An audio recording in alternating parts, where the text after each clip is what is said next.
Hello everyone. Steve, for a lot of people who might be sitting out in the audience, that all sounds amazing, but also it's difficult for them maybe to connect to. So a lot of people I speak to in this world, they're trying to get their business to take an incremental step. They're trying to get them to take little steps here and there. They're really struggling. They're finding that the board isn't necessarily there, that they can't get change down through the different levels. They haven't got the buy-in, etc. What do you say to all the businesses where you show what's possible, but so many businesses are really struggling even to get started on this? What's going wrong? It's a great question. I think it's probably different in different organisations. You shouldn't try and do everything at once, so don't overwhelm people. But I actually think if you frame things as an innovation agenda, so this is, for a start, we've worked with people to realise, hey, this is going to shape the business landscape. So this is one of the mega trends. It's really the mega trends that we operate within. So once you've established that with people, then look at what are the innovation opportunities. How is this a transformational agenda that can generate growth, new business opportunities, allow you to think of your business in a new way? And you have to frame it that way. I think incrementalism, we have to, obviously, lots of businesses, and we do incrementalism in places as well. Incremental change in the right direction is good, but some things you need this much, much stronger, sharper, transformational agenda. And then I think sometimes you just, it was actually John Brown from BP once said to me, and the purpose of leadership is to remind people of purpose.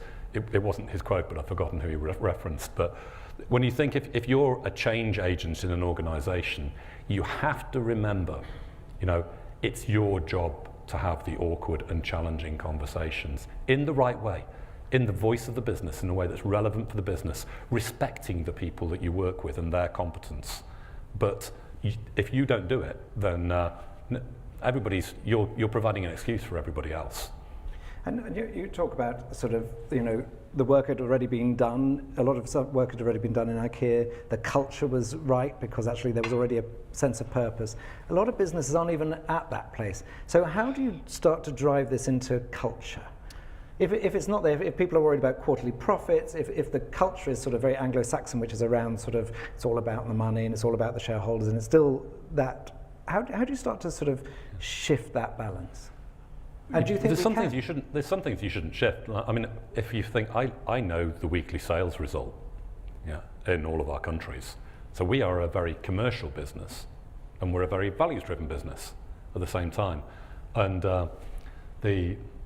so I don't think you should try and, the businesses are there to grow their businesses, to deliver value to shareholders, to sell stuff to customers, and to grow their customer base. They're there to do that. But it's a choice now. I think it's a clear choice. Do you do that in a purposeful way that's good overall for society or not? And I think for me, if people can't do it, then maybe you're in a really hostile organisation that's just not ready for change. Or you're in the wrong job, in all honesty. So you have to gird your loins, find friends, bring people in, influence the organisation and stay with it. But the most important thing is really this understanding what the purpose of the business is. I caught a colleague, very well intentioned, trying to persuade some other colleagues to do something that had like a 5,000 year payback or something.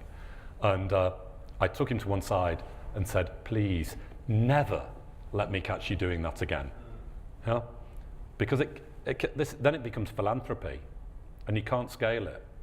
We couldn't keep investing in solar panels if we didn't have a decent payback, if it didn't make us a stronger business. So you've got to understand from the business perspective, how does sustainability work for your business, and frame it in that way, as well as from how it works for the outside. And you talked about, when you look at some companies, you're going to see actually there's not a positive purpose, that actually they are creating harm and will continue to create harm. So what do we start to do as a society in terms of actually starting to sort of transform those businesses rather than just focusing on the ones that can transform? What about all these heavy industries that are stuck in their place, don't want to change? What do we do about them? I think there are industries there that are struggling to change. And where we met in the World Economic Forum, I went to a great session of the electricity sector, and everybody's woken up that their sector's different, and that you've got decentralized energy with, prosumers, householders and small businesses generating their own energy. You've got companies like us or pension funds owning the generation assets. The world looks very different from just 5 years ago for them. But there was a fantastic positive atmosphere around this very, very transformational agenda. There's lots of innovation, everybody's business model looking different. Now, it was a select group of that sector, and hopefully just some of the other sectors, some of the very carbon intensive and the fossil fuel industry, that maybe they're just hopefully a year or two away from that. But we have to say there is a role for government policy, and I think for business leaders, I was on one panel in Brussels with some colleagues who will remain nameless, and the commissioner at the time said, we're thinking of a zero waste target, and my colleagues said, got more than enough targets, we're doing fine. Everything's just fine, the world's being saved, business is good, no more regulation, nothing, leave us alone. And I just said, we'd really like a zero waste target because it gives us something to aim at, and it will incentivize us in a business to really prioritize this and really go for it. And I think I was almost thrown out of the place, but I don't think I'll be welcome back. That we need business to say, we want to work in a well-regulated environment. We're open to strong carbon pricing, get rid of perverse subsidies on things like fossil fuels. And we need business leaders to say that, because the businesses lobbying against change is like a revolving door through DEC in Washington, D.C. It's like a revolving door with business leaders going and saying, don't change, you'll kill the business, it'll be bad for jobs. And we need businesses like ours and others going through and saying, put in the policies that we need, put a carbon pricing in, and we will see it'll be great for innovation, great for society, and great for jobs. Okay, well, we'll come back to sort of the big picture, but I just want to focus on IKEA for a moment. You painted a very positive picture, but there are also huge challenges in any change program. So what is your biggest challenge at the moment, and where are you really struggling? So, all these positive things, it can't all be that good. It is, Joe. No, I mean, the challenge is, there's things that are in different phases. So, like the renewable energy is just bam, bam, bam, making good progress. Our solar business is really interesting. Our retail solar business, it's a small business, it's a new business area for us, so that's new and nascent, but I wouldn't describe it as challenging. Circular economy and what that means for our business model. So we started lots of trials. I could give you a fantastic glass half full story on the circular economy, but there is a half empty glass that goes with that, of things we don't know the answer to yet. And so that's how do we actually manage to, we'll put a guarantee on a kitchen for 20 years plus, but how do we work with the customer to make sure that they can keep that in shape as new for that period, and that if at the end of its 20 years or afterwards they want it to be recycled, remanufactured, or whatever, how can we help provide that service? So we're into those questions right now, and we don't have answers to all of them because we've got studies going around some of these issues. So that's there.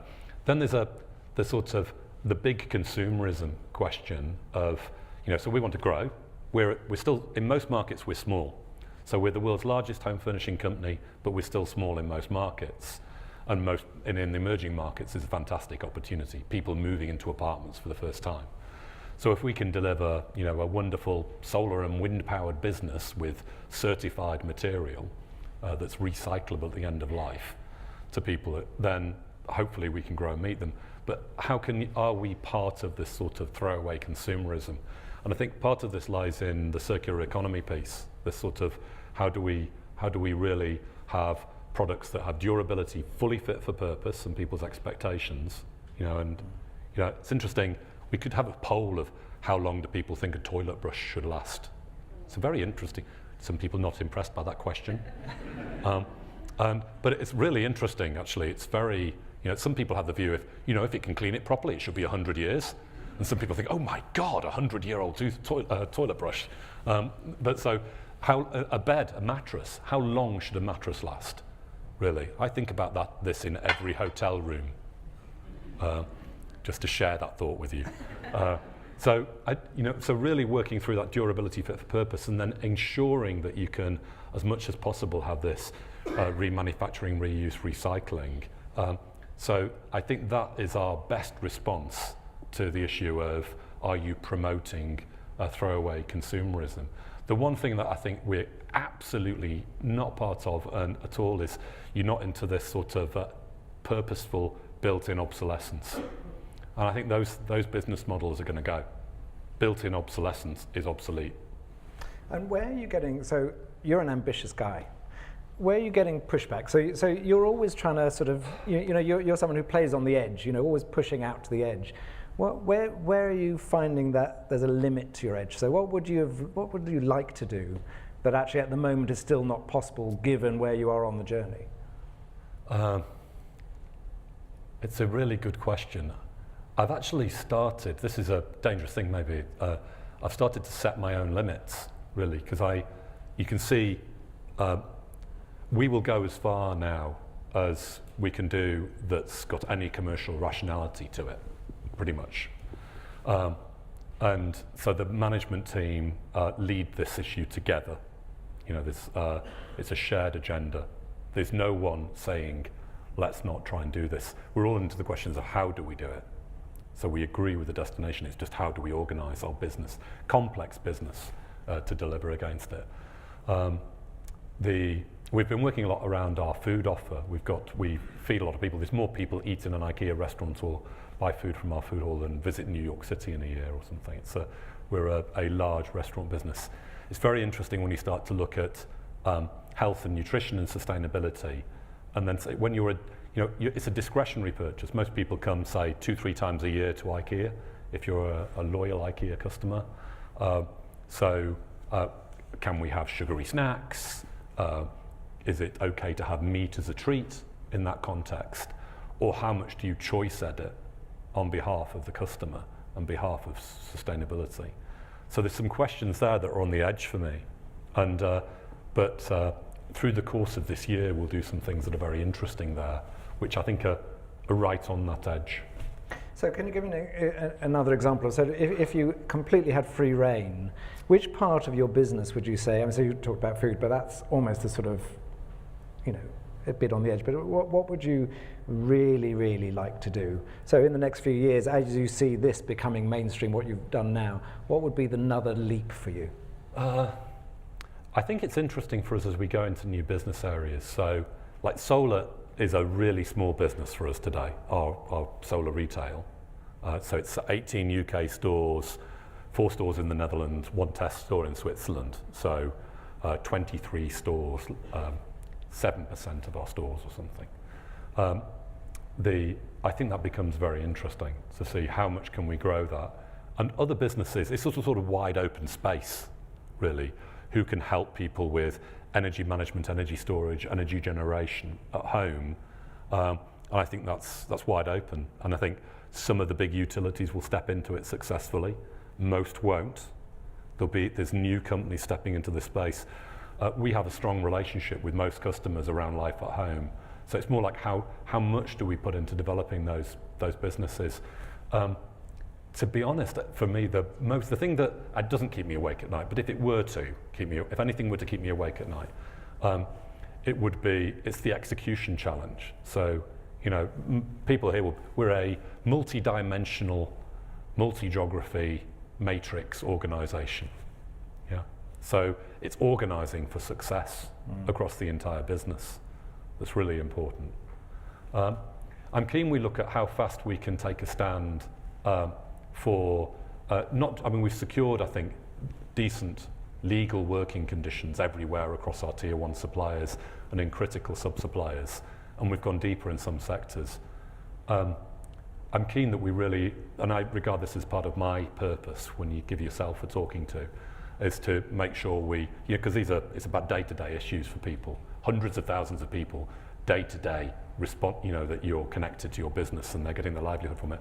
I'm keen that we go as fast as possible in working out what really are the right set of conditions that are fair to people.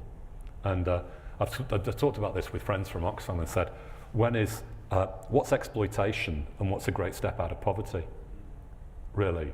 And I think you could have two different reporters. You'd probably have the same reporter in a different mood, actually go and visit the same situation, and one person, they'd say exploitation, or they'd say fantastic step out of poverty. And we've got supply chains that go right back to the cotton fields. How can we make sure we're always doing the best in terms of being that right step out of poverty? And just talk a bit about complexity, because as you say, you're a multi-geographic, multi-sector, blah, blah, blah, blah, matrix. How do you come up with bold ideas, and then, as you say, you have to execute them. How are you finding that actually the deeper you go into an issue, the more it explodes into complexity? How are you cutting through all that? And the people who actually aren't that bothered, don't want to join, the ones who are sort of would like things to stay as they are. Almost no one wants them to stay as they are. If you frame the agenda, so this is an agenda which makes us stronger as a business, is cool and exciting within the business, and is great for customers. So everybody likes the agenda overall, so we don't get that much resistance. In terms of having a group strategy where we pulled the key KPIs up and the key commitments to group level, and was something that hadn't been done before. So formerly those would have sit within the line organisations. You wouldn't have the visibility of the major commitments that you're making, and actually having that very transparent process around commitments and reporting about it has been enormously helpful, because then there feels a clearer accountability, and that's just about serving as a reminder. And then what we've had to start doing is look at how do we make sure that the things that people are their success is defined on, your interesting column inches, pages viewed. I don't know what your KPIs are. Don't have anything. Yeah. God. Yeah. Quick note to the editor. But if you're a store manager or a country manager, or if you manage a business area, we have 20 home furnishing businesses, then it has to be clear what success looks like. So you have to start to put the sustainability goals and KPIs into people's sort of yearly letters. It has to be part of your goal setting. That drives it faster. But the most important thing, I think, I don't sit in a room and generate ideas by myself. It's the business generates. You work together across the business with good processes, with good people, with a strong matrix of leaders, where everybody's clear why we're doing this. And then the business comes forwards. And now that this is the benefits I now can see, there are many things that come up that are fantastic, really transformational. That's my favourite word of the evening. Really transformational actions that come up from within the business. And then sometimes my job and my colleagues' jobs is to make sure people have the right resourcing, that they've got the right competence in their team, that they can stand behind the commitments they make. Okay. You talked about 100% is the easiest thing. Yeah. Anything else is sort of more difficult. But I would guess that most people in this room, there are very few companies, probably count them on your hand, even if that many, who actually do that. So you say it's the easiest thing, but most people are still on 2%, 4%. How do we move this to the next stage? What's the gap between those, you say 100%, and everyone sort of buys into it? Yeah, let's go for it. And most companies, the vast majority, which aren't even close to even thinking that. It's a fun thing to do when you play with it. And you can look at time frames. You can't do it for everything. So I'd be kidding if I said you could do it for everything, and you'd be mad to try. That said, after I said it the first time publicly, and it was one of these things, you give a talk and then you realise what's sticky. And that was sticky. And then I re-looked at our strategy, hunting for goals that weren't 100% in the way they were framed, or where the long-term direction wasn't absolutely clear. And then we changed those goals, and it did actually genuinely do what it said of helping create clarity. So I think you should challenge yourself as a business to do it. There's a friend of mine, Francis from HSBC, here somewhere in the room. They're at the back, it's at the back. And a few years ago, before I started in IKEA, I remember working on going carbon neutral.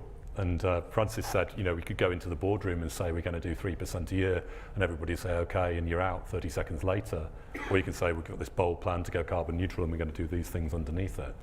And it was that people got more motivated and excited behind that. And I think we've taken the same thinking on board. Being energy independent, we're going to be energy independent and produce more renewable energy than the energy we consume. That's IKEA. People are motivated about that. It's clear what success looks like. Do you feel that are there any victims of IKEA's success? So I was speaking to someone the other day whose family business has closed partly because he said it's IKEA. IKEA's destroyed our business.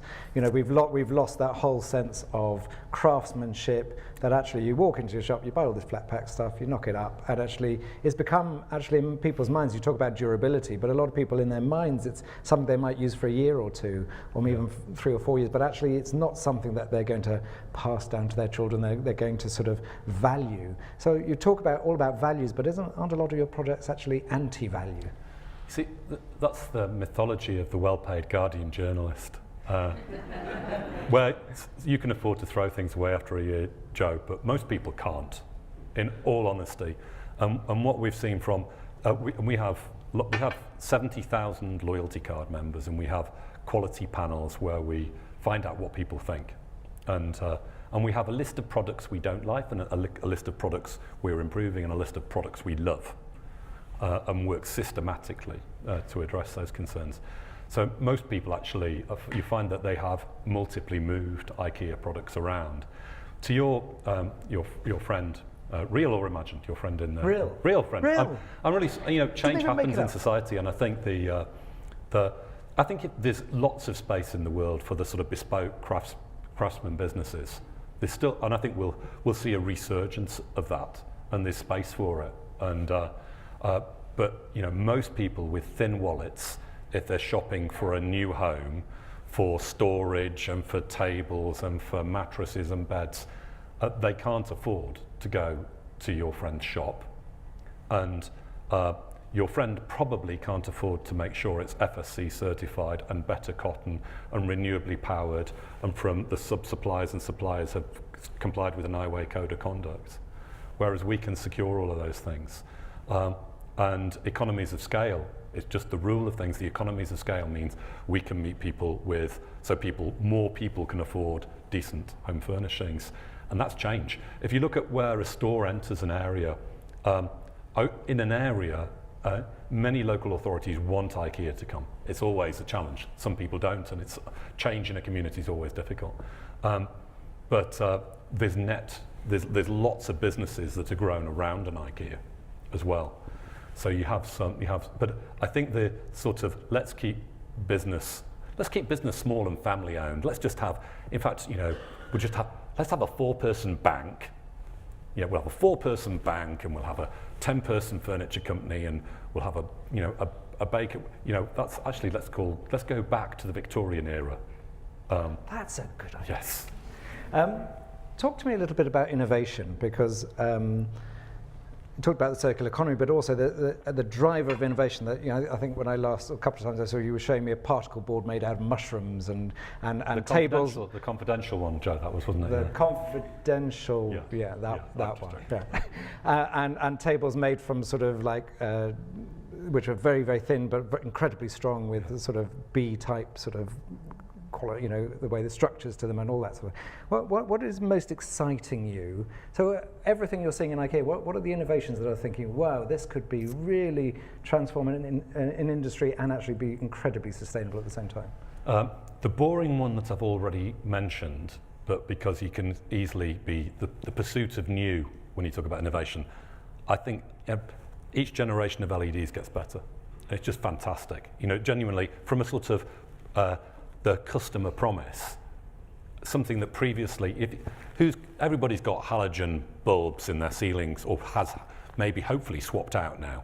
But you know, if you've got 20 of them in your house, there's always one that's gone.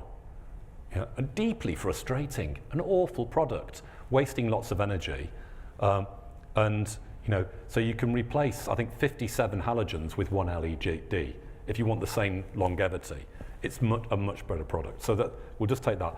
Then the sort of the more interesting but wacky ones. the wacky ones. No, I mean, I love what's happening in our textiles business. So we sell lots of textiles.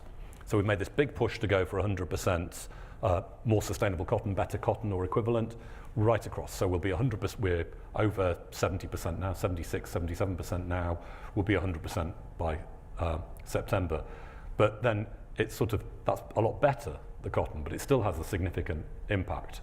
And you'd have to say there's about an area about the size of Germany that grows cotton in the world and uses still, even if it all becomes better cotton, quite a lot of pesticides, quite a lot of water. So you can't grow that area. If we double the number of consumers over the next 15 years, we can't double the cotton. There's not another Germany's worth of cotton land out there.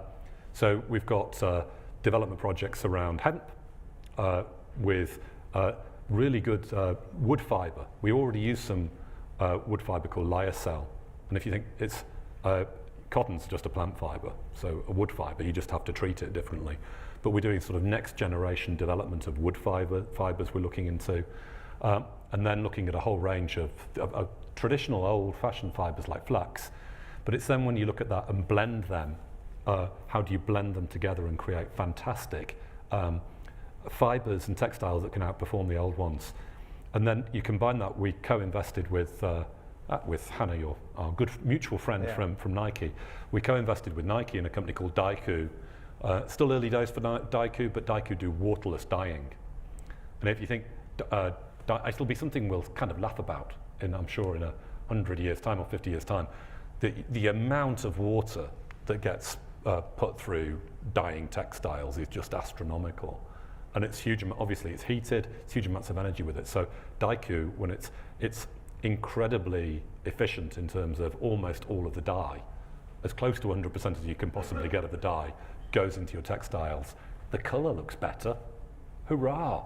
It's a better colour, better use of dye, no water, a fraction of the CO2 and a fraction of the energy.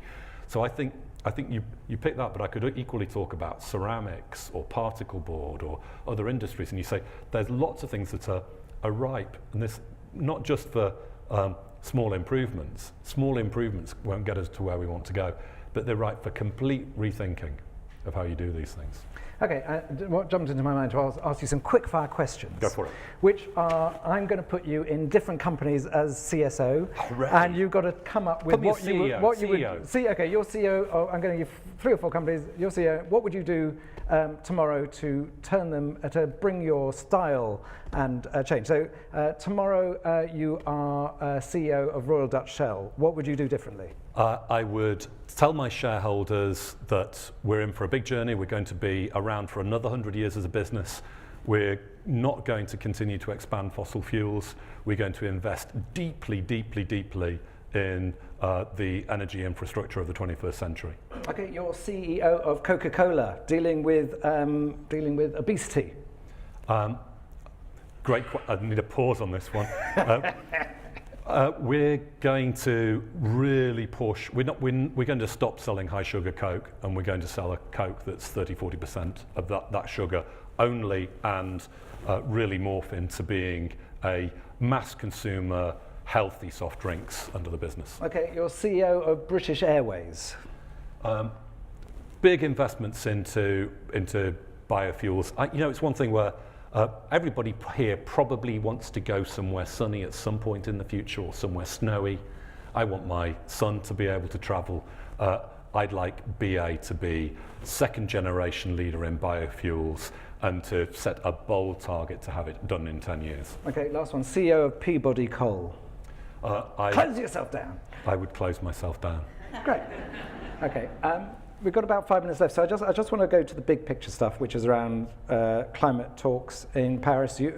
Talk to me about you've helped set up We Mean Business, the necessity for progressive business to have a real voice. Well, can you tell us, where are you on that journey, and why is it that we're still talking about Paul Polman as being the person who's everywhere, thumping his fist? Everyone who's in there saying, why aren't we getting more leaders standing up? We've got to now stand up. I heard Connie Hedegaard the other day saying, we've got to start naming and shaming. Why is it taking so long to get the progressive business to actually do something that is out there, that is making a difference? Why is that not happening still? It's a really, I share your energy and passion in that question, actually. And I think if you look, if you've got something to lose significant in this, then you lobby for the status quo. So that lobbying has been well developed. For most businesses would quite like the government to get on with creating clarity over what we're going to do. It's, we quite like it, but it's not mission critical today for most businesses what happens on this issue. So that, I call it like the silent majority of businesses have kept a fairly low profile within it. If you're in the US, it's because it's politically contentious and divisive.